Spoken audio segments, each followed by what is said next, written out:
Today, I'll be your host, and my name is Mansi Jain. We have with us a very special guest, Mr. Karl Wegener, a man who's lived the spy life and now he writes about it. He also served as a Russian linguist and an interrogator during the Cold War. Now, retired by the ocean, Mr. Karl is the author of Operation Nightfall, a gripping Cold War spy thriller filled with fearless women, secret missions, and real life story. Would you want to add anything to this, sir? No, I think you've covered that pretty well. Thank you. So we'll get started with the discussion. My very first question to you would be, what inspired you to write this novel? The Cold War shaped my life. I'm an old man, and I grew up during the Cold War. I remember the preparation that people were building bomb shelters. People were in classes, in schoolrooms. We were doing what were called duck and cover drills, where in the event of an alarm for a nuclear attack, we would have to dive under our desks or hide in the hallway or in the closets or whatever. So it's a very powerful part of my early life. Recently, I was going through some physical therapy, and the physical therapist noticed that I was a veteran, and she asked me when I served, and I said, well, I served at the end of the Vietnam War and also throughout the Cold War. And she continued to work on my shoulder, and she said, and she stopped all of a sudden. She said, the Cold War, which one was that? And I realized that many people don't know what the Cold War was. That it was this conflict that thankfully never came to blows between the Soviet Union and the United States, at least directly. There were a number of proxy wars, but I think that people today don't know the history of the Cold War. So when I started writing several years ago, I wanted to write Cold War stories, or stories that were set during the Cold War that people may have forgotten, or, and shed light on some of the lesser known aspects of the Cold War. So that's the long and the short of it. That's what inspired me to write it. As a child, you said that you'd heard the noises of the bomb and you'd hid under the desk. How did that affect your childhood? Because all of us usually had a very beautiful and very playful childhood. I cannot imagine something like that happening.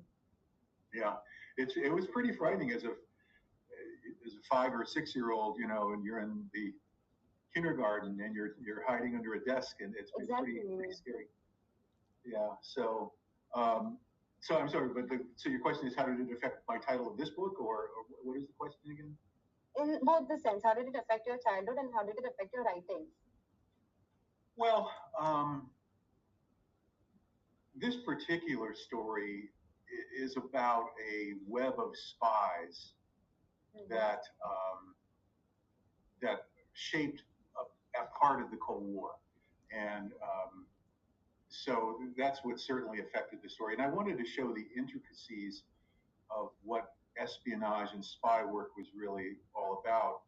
That I think when you're involved in that, you don't know whom to trust. You don't know,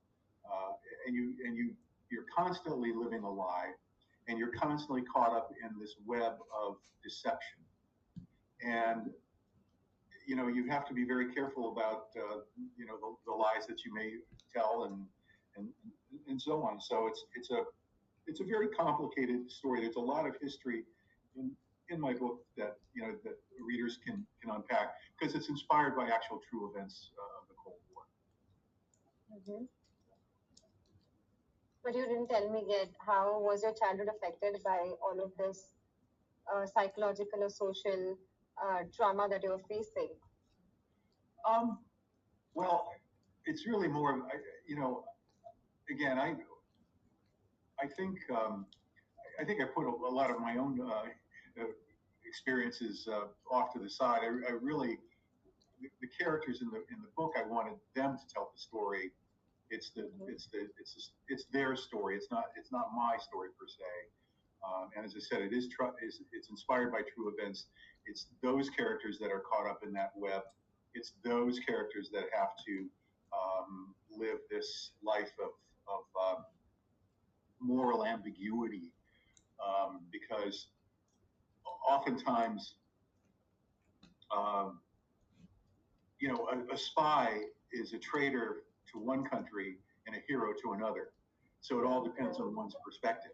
And so that's what I'm trying to convey in this book. Okay, okay. So, did any real life spy inspire the characters in Operation Nightfall? Oh, absolutely. Most Many of the characters in the book are based on real people who actually lived. There's a probably the lead female character of the name of Luba Haas, and Yeah. she is based on a woman named Christina Scarbeck, or as she was known in Great Britain, Christine Granville. And Christine Granville was considered to be uh, Great Britain's possibly Great Britain's greatest female spy during World War II. She Wow. was a favorite of Churchill, and Mm-hmm. she was the longest serving female spy during World War II. And I learned of her story a number of years ago, and I just wanted to base a character off of her because I just she was such a brave and incredible woman. Sadly, she met a tragic end. She was treated very shabbily by the British intelligence services after the end of the war, and was just kind of mustered out of the service. And she was in 1953. She was actually murdered by a former lover and stabbed to death in a hotel in London. And so she was such a courageous woman, though I wanted her to live on in my books. And so she's in my first book. Um, has a very prominent role in my first book, Grown Men Cry Out at Night, and she, of course, has a prominent role in this second book, Operation Nightfall, Web of Spies. So the other character I'll just briefly mention is I have a character named James Avery in the book, and he's actually based on one of the Cambridge five spy ring members, a fellow by the name of Donald McLean, and and of course, I guess I'll mention one last character. There's another character, a Russian GRU colonel in the book. In my book, is Yuri Sokolov, but he's actually based on the real life persona of Vasily Blokhin, who was I think he's in the Guinness Book of World Records. He's executed more people by his own hand than any person that's ever lived. He was Stalin's hand-picked executioner. So I based a lot of the characters in my book off of people who've actually really lived. I tried to capture their personas and then create a story around them, that's interesting and to tell a little bit of history. Wow, that was so beautiful that you wanted to, put these real life people into stories so that they can live on forever, even after their death. I really, really love that idea of yours. So, okay, in the world of spies, who would you say is the true villain? Loyalty or secrecy? Oh, that's a great question. Um, oh, that's a good question. I think secrecy plays such a powerful role. As I mentioned earlier, you have to live. In fact, in many cases, spies have false personas, so they're living a lie. They're living a life of secrets, and they have to. You know, it's very easy to get caught up in that. So, and the other part of it is that the people that manage those spies, um, sometimes they're not always as loyal to those spies as they should be, perhaps. And because it's the spy who's always there in the field on the front lines, so to speak, putting his or her life in danger, and it's the people back in at headquarters somewhere, wherever that might be, that are sitting comfortably. They're kind of moving chess pieces around a board, and for them it's all an abstraction, but for the spy, it's very real. So keeping up that the life of secrets is extraordinarily difficult. It takes a real toll on the people living those lives. Um, they have to keep things from their family. They have to hide things constantly. They always have to be looking over their back and wondering if this is going to be their last day or not. So I think secrecy is the main thing. Okay, so why do you think a spy would put his life in danger? What could be the possible reason for the drive behind any of these things, other than the Yeah, love that's for a the great nation? yeah, that's a great question too. I think um, well, there are multiple reasons. Many things, many spies are motivated by ideology. They are motivated by a greater purpose. Um, and there have been a case of many spies that have spied for Great Britain, for example, in the former Soviet Union, and they were turned off by the Soviet system, so they wanted to try to make things better, and they felt that by providing secrets to Great Britain or to the United States that they could probably do so. So there's ideological components are probably the strongest driver. But I would also say that there are other spies who are motivated by financial reasons. Sometimes it's just purely money. That's human nature, right? I mean, unfortunately, it, it brings out the best in the world, worst of everybody. So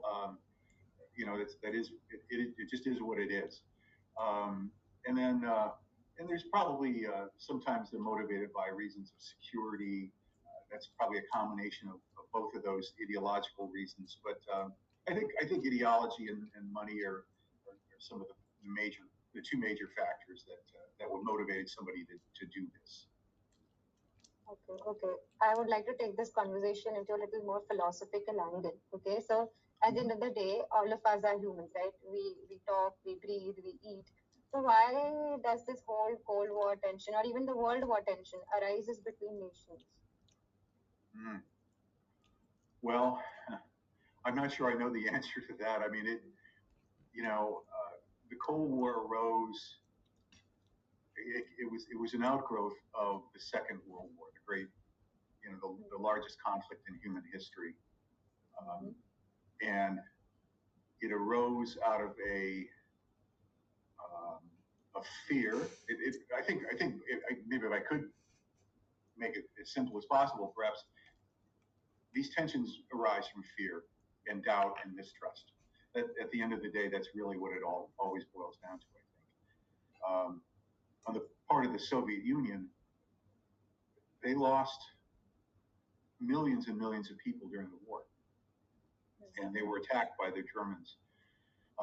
And clearly, they wanted to create a buffer around their nation so that this couldn't happen again.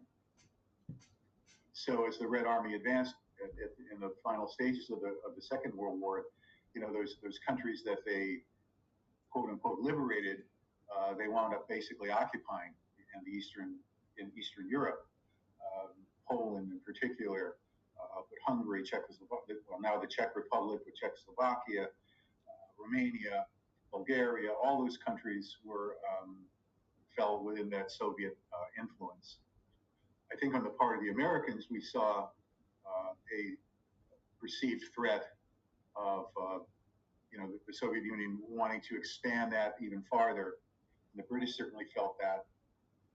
So um, I guess it would all boil down to though fear, mistrust, uh, lack of understanding, also, and we've come very close on several occasions to very serious wars because of lack of understanding. So having direct lines of communication are always important. But I think I'm not sure who created the first network of spies, but I think spying is probably part of human nature, and it's always, again, getting back to that, humans aren't always may not always be the best creatures on the planet, and so we have to, I think it's very natural to want to use spies to get that little bit of information to find out what is your potential adversary really thinking about, what are they really up to, and so all of these things lead to all of that. I see. So I think it's the fear of power. Like the way I conclude what you say, it will be the fear of power that leads to these possible wars and death of humanity, per se. Yeah, I would say so. I think it's fear of, I think it's fear of domination, fear of losing one's way of life. And, it's a people have fought wars probably since the beginning of when we climbed down out of trees and started forming forming our basic society. So I think it's part of human nature. It's a sad part of human nature, but it is what it is. So Okay, so what is the one essential item that a spy would always carry? The best and like the most essential, according to you. hmm. Yeah, I think that's that's a difficult question. I think it probably depends on the situation, but I think for the most part, uh, having some way of communication is probably the most important thing because once you become isolated as a spy and cut off, then then it's very difficult for you. So having some way, and it doesn't necessarily mean a technology either. It could be, I make extensive use in the book of these of a trade craft called dead drops, where messages are left in secret locations for people to find, and that's a traditional and tried and true method, um, for a spy to communicate with his or her handler. So that's probably that would be the one thing that I would always want. That would be the one thing that I would be afraid of losing the most. Oh, that's wonderful. If we could take this book on like a more larger scale, like let's just say you want to make a movie out of it, who would you picture playing the major characters in this book? I can think of Cillian Murphy as one of the major characters. He has that aura, the vibe. Hmm. What Yeah, would I you? think. Gosh, now her name escapes me. I'll think of it in a moment. It's the actress who played in Devil Wears Prada. Gosh, why can't I think of her name? That's terrible. Um, Okay. there's another woman though. Actually, she's not a well-known actor in the West, at least. She's a Polish woman named Zofia Wiklaus, and I can definitely see her playing one of the characters in the book. I can see her playing the character of Ada Bialik, who's a Polish woman, and Emily Blunt is the woman I'm trying to think of. I think of her as Luba Haas. I think she would be the penultimate Luba Haas. I mentioned in the online interview that for New Year's Eve last year, a group of friends we gathered around the table and we cast the entire movie. So unfortunately, it takes so long to make a movie these days. People that we might select today might not be available in the 3, 4, 5, or 10 years down the road that it might take to make a film. So, but those are a couple of actors that I think. Yes, yes, totally. I'll agree to what you said. Okay, so if you had to summarize Operation Nightfall in 3 words, how would you summarize it? It's pretty simple. It's straightforward historical spy fiction. It's historical because it's based on true events. It's a fictional story, and it's wrapped around a spy story or tale of espionage and warfare too. But it's historical spy fiction, and that's really at the essence of what it really is. And I really want people um, to understand that that the conditions under which the three major things that are the story is based upon the anti-communist, the Polish anti-communist insurrection, the Cambridge spy ring, and a British operation to overthrow communism in Eastern Europe. Those things actually happened. And I just wove a story around them, created some characters, and said, this is just one aspect of those three bigger things that were actually part of a greater series of events around the Cold War. So, but historical spy fiction is what I would say. Very, very concise. I'll agree to that as well. If you would want people to walk out with a very humanitarian message, from this book, what would that be? That's a great question too. I think most of the what I really hope people walk away with is an interest to learn more about the actual events. I'm not a historian. I've studied history. I know a little bit about history. I take elements of history and I write a fictionalized account based on those historical events. But I really would hope that people would take the time to take a deeper dive into the historical events that shaped and inspired this book and books like it. I mean, I'm not the only writer to ever do this. Clearly, um, so I think that's the main thing is to hopefully that it awakens people's intellectual curiosity, that they want to learn a little bit more and learn more about this period of history that shaped the latter half of the 20th century, and it's still shaping our world today as we live now. I agree, and that is genuinely beautiful. People tend to forget history, but even I think I've come to realize this that the future is shaped by the history, and sometimes life repeats in circles. Indeed, indeed. Yeah, I also would want to know what got you into writing.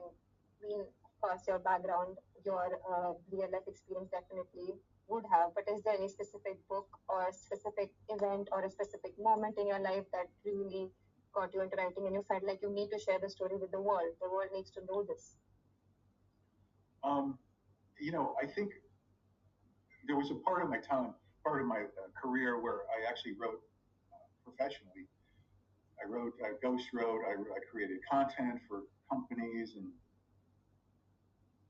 I wrote so many words for other people that at the end of the day, I feel like I didn't have any words left for myself. So I actually retired from that job at the end of 2021, and I decided, okay, now I have time. I want to write for myself. So I think that was I've had this long desire to write a book, a novel. I didn't know what I was going to write about, but that eventually came to me as well. That I should focus on lesser known stories of the Cold War. But I think part of it is writing now and publishing two books has been the culmination of a lifelong dream to do this, and that's really what's motivated me. But having said that, though, I find writing very difficult. I don't actually like the act of writing. I, I don't like to write at all. I prefer having written to writing. I That think makes that's a lot sense. more fun. It's a lot more fun when the book is done for me than when I'm Mhm. writing it. I don't like that part. That's for me, writing is work.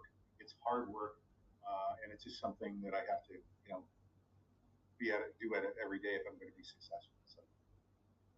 Wow. And how do you deal with writerly blocks? As you said, that you do not like the process of writing, you just like the output already being made. So if you face any sort of blocks, like the creative blocks, how do you deal with it? What is your go-to way? I can't say that I ever really, I haven't experienced I think what is traditionally thought of as writer's block, because I have a very workmanlike attitude towards writing. I have a very specific process that I go through every day. My goal is to write something every day. My goal is to then, on the next day, is to go through what I've written the previous day, do some quick revisions. That process of doing quick revisions also helps me get my head back into the book, the story, the characters, whatever it is I'm writing. If I do find a block, um, I simply move on and I come back to it. I don't necessarily always write. I don't write linearly. Sometimes I do, but I don't always write linearly. In fact, I've written the end of this series of novels several years ago, uh, and I'm not quite sure how I'm going to get there, but I know where we're going. So, um, as I said, I don't. I take a very workmanlike approach to it. For this particular book, a bigger challenge for me was that I was diagnosed with stage 4 cancer in the because I was in the middle of writing and I spent 16 days in hospital last July, between June and July of last year. And I had to completely stop writing from essentially June until December. And when I picked up, I had a deadline that I had to get this book to my editor. But when I picked up the book, when I had read what I when I read what I had written, um, I didn't recognize any of it hardly. It was like, and I was very worried that I would, one, be able to get back into it, and two, that it wouldn't appear like two people had written this book. One person 6 or 8 months ago, and one person now that's just gone through this traumatic experience of cancer, surgery, chemotherapy, and all that kind of stuff. Thankfully, I have a wonderful editor, and I think that she uh, got me through that. And I think I'm in many ways, it's a miracle the book has been written because of that experience. Um, but I, even today, I tend to work very methodically, and writing is work. There's nothing glamorous about it. It's just work, and you have to show up at the office every day, do your work, and get it done. I am a struggling writer myself, and one of the things, one of the major problems that I face is that I have a lot of ideas in my head, but when it comes to jotting it down on the paper, I struggle a lot with that. Is there any solution that you could possibly give me? You just have to keep at it. I mean, it's a terrible. I wish there was something magical. I wish I could sprinkle magical dust. I wish I could do this for myself. I wish it were easier. It's hard. It's very hard work. Um, it probably depends on you as an individual. Some writers meticulously plot everything out, every detail. I don't. I try to write. I'm what's called a pantser. I write by the seat of my pants. Um, I let the story and the characters try to talk to me. I hear them in my head when I'm really into it, and I'm more transcribing the stories that they tell me versus, meticulously plotting the directions in which they're going. So, um, no, I think you have to be. You can't be afraid of writing something badly. You have to embrace poor writing, and because it can only get better. You cannot, as they say, you can't edit an empty page, a blank page. You have to write something. You have to start somewhere. So no matter what it is, you just have to keep at it. Find your motivation. Find your muse. Find whatever it is. I'll tell you one thing for a quick story. Mm-hmm. The writer Amor Tolls, who has written Gentleman from Moscow and Lincoln Highway, and a number of hugely successful writer, and he writes historical fiction. And I saw an interview of him several years ago, and he said that he doesn't do any of his research until after he writes the book. Now, here's a writer who writes historical fiction, but he doesn't. I think he has some understanding of the history, but he doesn't get bogged down in the details. And for me, that was a liberating moment. So I started to embrace that myself. Because for me as a former intelligence analyst, it's really easy for me to go down rabbit holes and to research every little detail of thing. And some of that's important, but a lot of it I found it really isn't, because some of it just gets in the way of the story. So, write the story, tell the story, let the characters tell the story, and then you can adjust the details of your book to fit the historical facts afterwards. But write the story first. So that was liberating. Okay, I'll keep that in mind. Keep writing, you cannot edit the blank page. That is what I'm getting out of it. That was Yeah. helpful, genuinely. Okay, so what is the weirdest thing that you have Googled while you were researching for this book? Well, there's a I didn't write it so much it was in my first book that I think I want to make sure I was writing about knife fights, because my character Luba Haas in real life, Christine Skarbek always carried a knife strapped, a 9-inch long Shanghai knife strapped to her thigh, and Mm-hmm. she was expert at in knife fighting, and that was her preferred method of killing. Actually, even though she carried a sidearm, she preferred to use the knife. So the weirdest thing and I always worry about. I hope nobody checks out my search history. I don't own a knife. I mean, I own kitchen utensils, but that's probably the weirdest thing. Yeah, it's a little scary. Thankfully, I'm not a horror writer because I'm not writing about 15 ways to kill people. Yes, yes. Okay, so do you have a favorite spy thriller movie or book that you would want us to read or check out? Uh, you know, I am particularly drawn um, to the English writer Graham Greene, who's thought of as one of the finest writers of the 20th century. And he's written a lot of books. Not all of them are in the spy genre. There's a handful that he's written within the spy genre. But one book in particular, I think, is quite for me. It's the possibly the greatest spy novel. Part of it is because it's such a foreshadowing novel that he wrote about the Vietnamese War, um, and it's The Quiet American by Graham Greene. And I would encourage anyone to read that book. It's a short read actually, but it's extraordinarily well written. It was made into a movie, I think, a very underrated film, probably I think maybe 20 years ago now, with Michael Caine, the British actor, and Brandon Fraser, and it's really good. So there's a bunch, but if I had to pick one to take to a desert island, that would be the one I would take. Okay, okay. I'm walking out with a new recommendation to be reading and watching. Okay, so I want to know your opinion as to how you feel about ChatGPT, the way artificial intelligence is now taking over and a lot of creative jobs are being taken away by AI. How do you feel about that as a writer?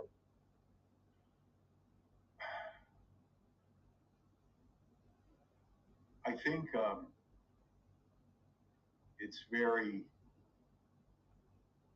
frightening. If I had to pick one word, that would probably be the word that I would pick. I think, and another word I might pick is disappointing, because I think there are some who might use AI to create. In fact, I think this is being done. Use AI as a way to quickly generate content, Mm-hmm. um, and it's sometimes very difficult to tell, what has been created by AI and what hasn't been. So it's not a trend that I love at all. Um, I don't know where. I'm certainly not an expert in AI. I don't know where the line is driven. I mean, are tools like Grammarly or the editing function in Microsoft Word, where it goes through and scans a document and then makes Mm-hmm. recommendations. Is that AI? Is that I don't think so. Um, but I don't know where you draw the line. I mean, I would not want to. I don't think I could claim the title of author if I said to my computer, uh, you know, you typed into ChatGPT, write a novel like Graham Greene's The Quiet American based on these three characters or something like that. I think that's the wrong use of AI. So, um, it's unfortunately it's something we're going to have to deal with. Hopefully, laws will be put in place to help protect the intellectual property of writers who actually do the work and the hard work. And I don't know. I think we're in the early stages. I think that it's like everything else. The legal system is going to have to catch up with the technology. Um, but I don't love it in any way. Same, same. We are on a similar line there. Okay, so now I have like a small game for you, and the game is called Cool or Cliche, right? So I'll be giving you one sentence, and you have to decide whether it is cool or cliche. For example, I'll ask you, hacking into an enemy's security system in 30 seconds. Would you call that cool or cliche? Tool? Sorry, what was it? Tool or what? No, cool. Cool or cliche? Oh, cool or cliche. Got it. Okay, sorry. Got it. Okay. Yeah, totally. Yes, got it. So you only get 2 seconds to answer the question, and I'll give Okay. you a quick scenario. Okay. So starting with wearing a disguise with a fake mustache. Cliche. Okay. Jumping from a moving car into onto a helicopter. Oh, cliche. Being trapped in a secret lair with a countdown clock. Good. Cliche. Okay, okay. Silently disabling a security system with just a pen. Cool. That is cool? Yeah. Okay. Using a fake passport to cross the border. Cool. Okay. Flashing a smile and walking away as an explosion goes off behind you. Oh, cliche. I don't think I could flash a smile when an explosion goes, or I don't think any human could do that. So, Oh, but think, that sounds cool to me. oh, okay. Okay, dramatically jumping onto water to avoid capture. Cool. Mhm. Okay, throwing a smoke bomb to make a quick escape. Cool. Okay, we finished with this segment of the game. Now I have another silly game for you because you are a spy writer. So I'll be giving you a riddle and you'll have to crack that riddle. I'll give you an example here. So I'll give you like a rhyming couplet. I keep things secret. My job's not loud, but one slip of the tongue could bring down the crowd. So the answer here is confidentiality or secret. Did you get what I'm saying? I think so. I will try. Okay, so now I'll give you a quick couplet and you'll have to see what it is. I can vanish at will, you won't hear a sound, but when you need me, I will be around. Loyalty. Oh, wow. The answer actually is invisibility, but I think what you say also makes sense. So I'll give you a 10 on 10 for that. With a click of my wrist, I disappear, only to reappear when the coast is clear.